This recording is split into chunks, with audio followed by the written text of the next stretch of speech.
Good morning, Philippines.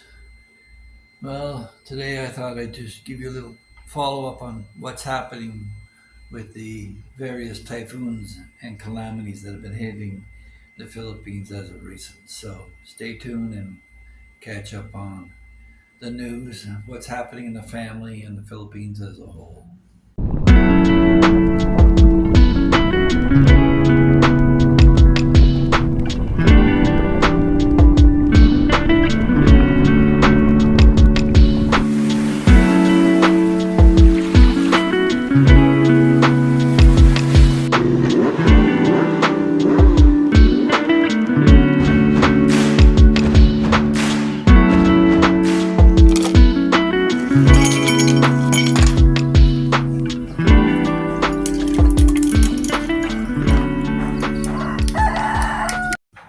Okay, in a previous video, I pointed out that my in-laws lost their home. Now, but there was actually two homes side by side. One had been vacated for a while because they managed to move into our complex, and that one disappeared right off the bat. And the second one with the whole family in it. That's my brother-in-law Junjun, my sister-in-law Grace Reptos.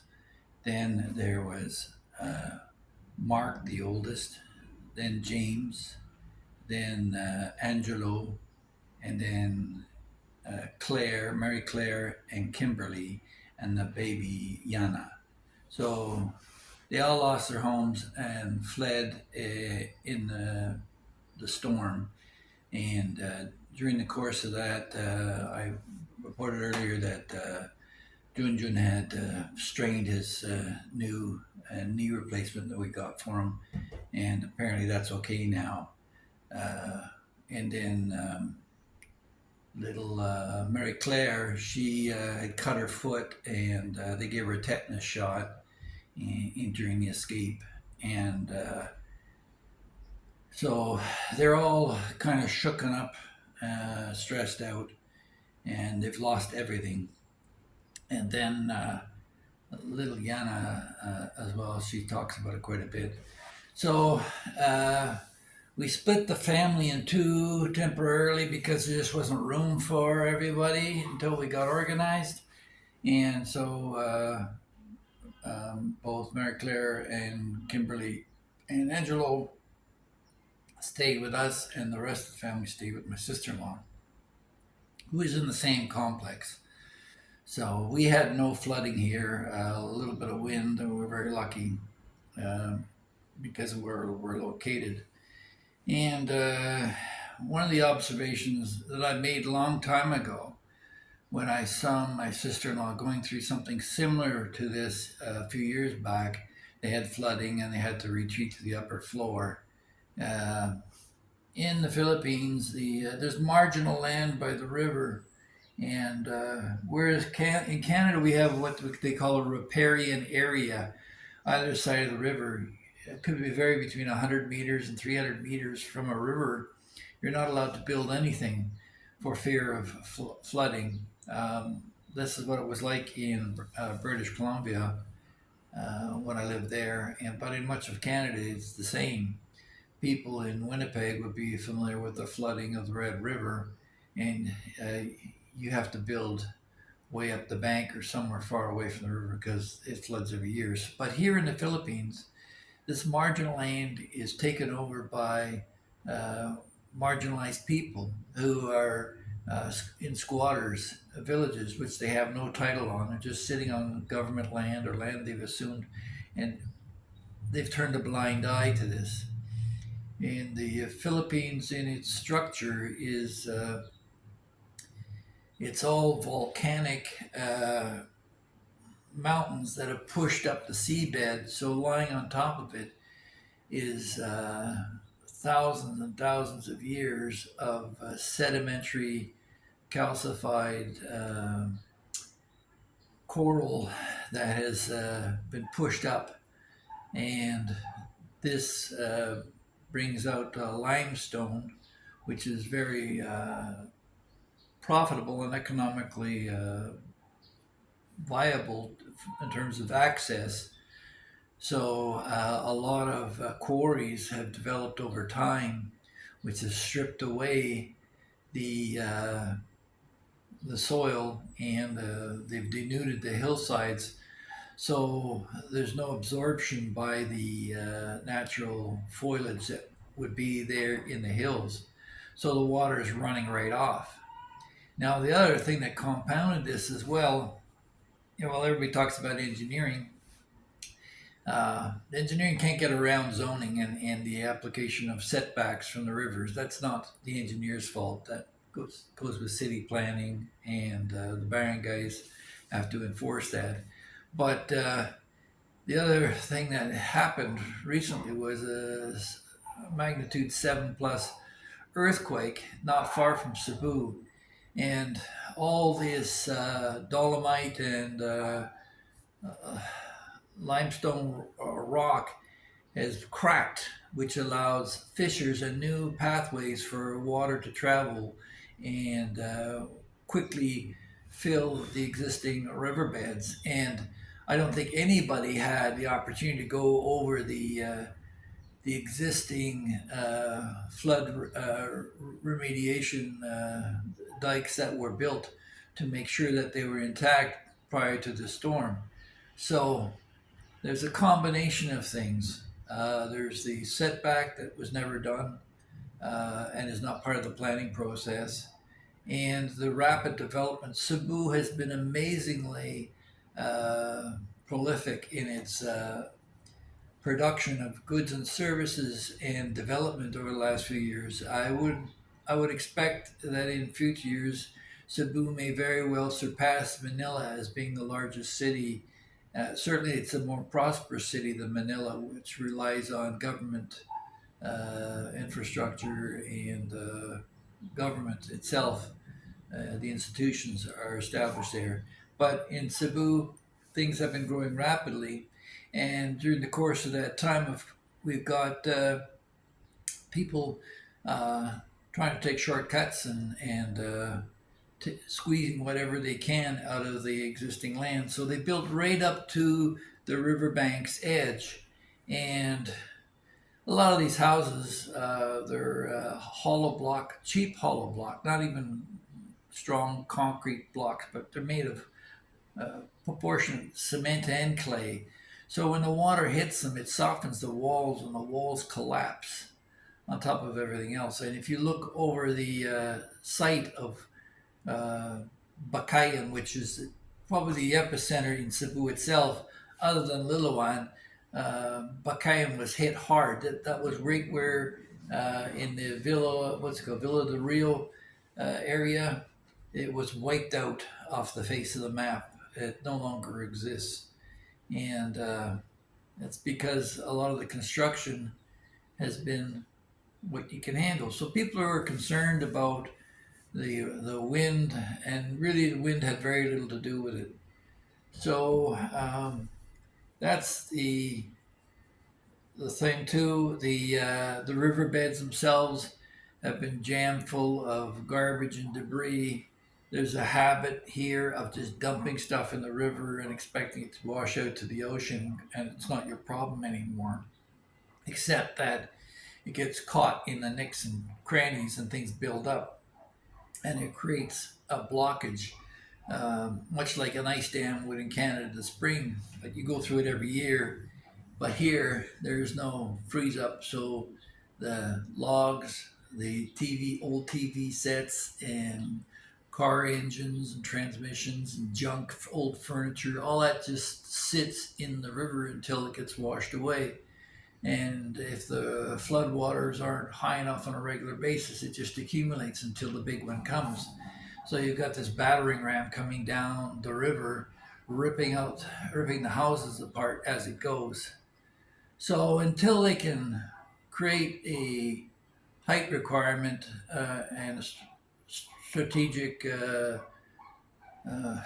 code requirement for construction along the rivers, including setbacks. I mean, I could see a high-rise building with its weight, its massive weight, with a solid foundation, could endure a deluge of water around it. you may have to rebuild it afterwards. But when you've got single and double layer and even triple layer structures right along the riverbank, the river is going to undercut it and rip it all apart and wash it away.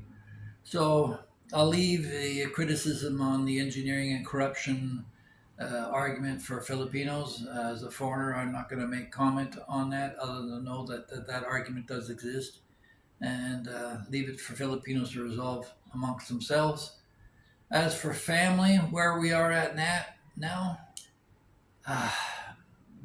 my nephew, his wife and him had a baby last year, and this little one had a seizure last night in a high fever.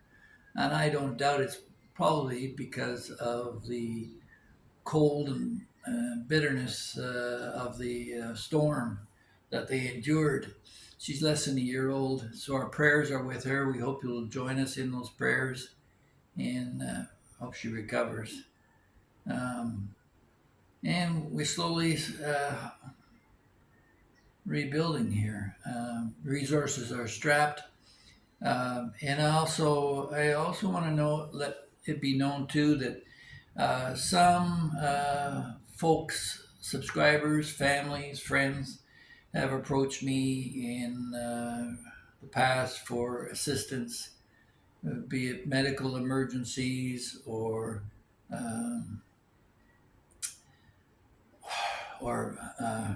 damages that they've endured and this type of thing.